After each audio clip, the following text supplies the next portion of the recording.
Otasansan rédíò and TV.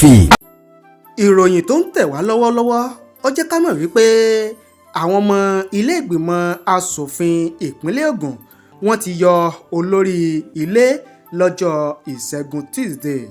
àwọn asòfin ti yọ olórí ilé ìgbìmọ̀ asòfin ní ìpínlẹ̀ Ògùn ọ̀nàrẹ́bù Olakunle Oluomo lọ́jọ́ ìṣẹ́gun ọjọ́ 23 oṣù kínní ọdún 2024 ni àwọn ọmọ ilé ìgbìmọ̀ asòfin ni wọ́n dìbò tí wọ́n fi gbé Olukunle Oluomo dìde kúrò lórí àga gẹ́gẹ́ bí olórí ilé ìgbìmọ̀ asòfin.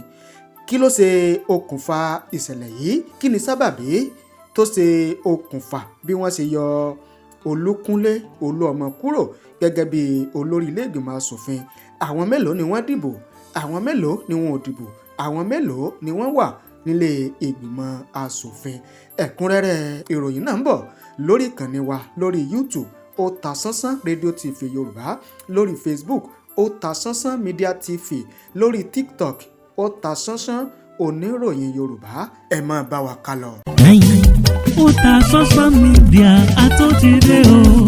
níbikíbi nígbàkúgbà iṣẹ́ wa ó kárí ayé. Otasansan Media ilé-iṣẹ́ tí Èdùmàrè gbé kalẹ̀ fún gbogbo ẹni ó fẹ́ ṣe ayẹyẹ bíi wedding, birthday, funeral, coronation, anniversary, concert, product launch àti bẹ́ẹ̀ bẹ́ẹ̀ lọ. àwọn irinṣẹ́ wa kọjá bẹ́ẹ̀. professional camera wa mú sánsan, lightning wa mọ́lẹ̀ kedere, sound wa já tòròtò, drone camera wa wúni lórí, editing wa ò lẹ́gbẹ́, finishing wa kọjá bẹ́ẹ̀. bẹ́ẹ̀ làwọn òṣìṣẹ́ wa kọ́ṣẹ́mọṣẹ́ pẹ̀lú ìrírí bá a ṣe gbé kámẹ́rà yáǹgù lóríṣiríṣi. kódà bẹ́ẹ̀ fẹ́ ṣe documentary ẹ pè wá kábàáyé gbé kalẹ̀ lára ọ̀tọ̀ pẹ̀lú owó tí ò gún pa. àtúnbáni ṣe MC lóde ayẹyẹ gbogbo.